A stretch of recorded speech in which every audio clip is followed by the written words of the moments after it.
Well, the government this week has announced that they're putting money into providing free farm consultancy around feed budgeting advice. And so we thought we would cross tonight to Simon Glennie from AbacusBio. Good evening, Simon. Hi, Sarah. Firstly, can you just tell us, how are the feed budget situations varying in different regions around the country at the moment? Well, look, from what I hear, and obviously it's very difficult when you're sitting at home, so we just have to listen and go with what we hear. Up north, some recovery after the rain, but obviously there's a lot of recovery needed in terms of condition on animals as well, and feed levels are just behind where they need to be. And in contrast, Southland and Otago typically have pretty good feed levels, but the concern there is that the lamb kill has been quite slow and will continue to be so. So there's some pressure coming on and that we see in the next 6 or 8 weeks around that. What is some of the advice around mating that you might be giving to clients? It's just thinking about, maybe pulling back mating hoggets or 2-year-old heifers and things like that. Yeah, certainly. I mean, you've really got to look at and know what your feed situation is. I guess that's the first thing. But those are some of the tools then or some of the options that are on the table. And like not mating hoggets is going to save some feed, but it also has an impact on the finances for next year as well. So, it's part of what needs to be weighed up, and also even delaying mating dates so that there can be a little bit more recovery before the real need for feed comes on in spring.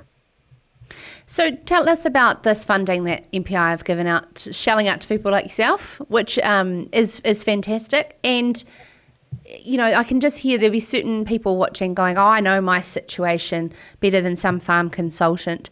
Or potentially, are we that far down the track now that we've got a respect that we can't be all things, as Tangaroa was just saying on the show earlier, and we need to sit back and take the advice of the experts?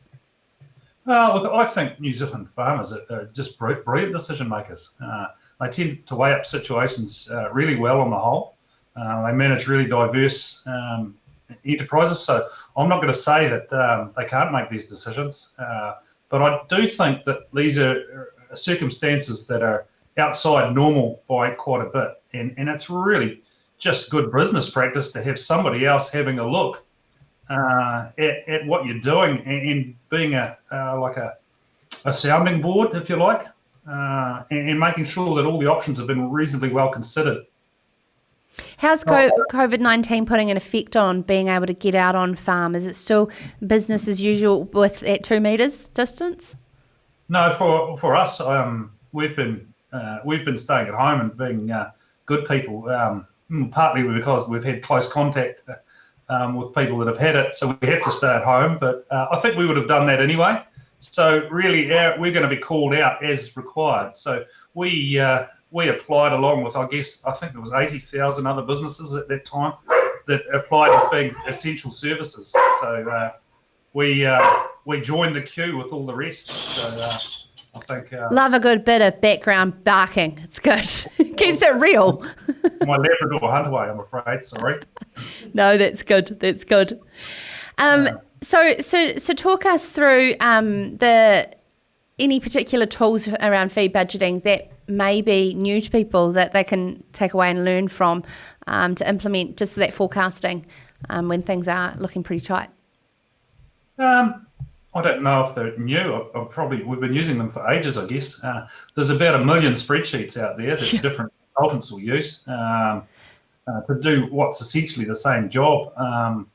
And that's just matching feed supply and animal demand. And I think it just makes it easy to be able to figure out what proportion of your stock you actually need to lift in condition to get good production. And also puts a number on how much feed you've got, so that you're just matching those two, and you can be just a little bit more certain about what position your position is, especially when your position is quite different from what it normally is. When you are in a situation where there's so many different pressures going on from around the country and, sort of coming at the farmer, and in particular the biggest stress at the moment is around the capacity at the processors, sometimes when you can step into their realm and see it from a different angle, do you see the farmer being able to sort of relax and have that support around a decision? That's the most helpful part? I think it's probably hard to relax, but I guess one of the key things is to control what you can control. You might not be able to control this, the space and the throughput of the meat plants, but you can make a decision early to maybe use some autumn nitrogen, and if you have a reasonable workout about how much longer you might have to carry how many lambs, and then even say that I want to put enough nitrogen on to at least make up half that shortfall. I can do the rest some other way, but I need to act now to make up half that shortfall. And I think because the other way that people manage these decisions is by doing nothing and putting their head in the sand, and it's not really an option. So if a decision involves something like nitrogen, they need to be made, in a very timely way. I think that's probably the key, and that's something you can control. You can't sit and worry about when the meat company is going to take your lambs. It's not going to be positive. You probably need to make a decision that you can manage and change the feed supply demand equation some if you can. Simon Glennie, who is a sheep and beef consultant from AbacusBio, and that is off the back of that MPI have now funded farm consultants. So you can get free advice now just to be able to get that support that you might need with the feed pinch around the country and making some more clear decisions with that support that you'll need. This is Sarah's Country.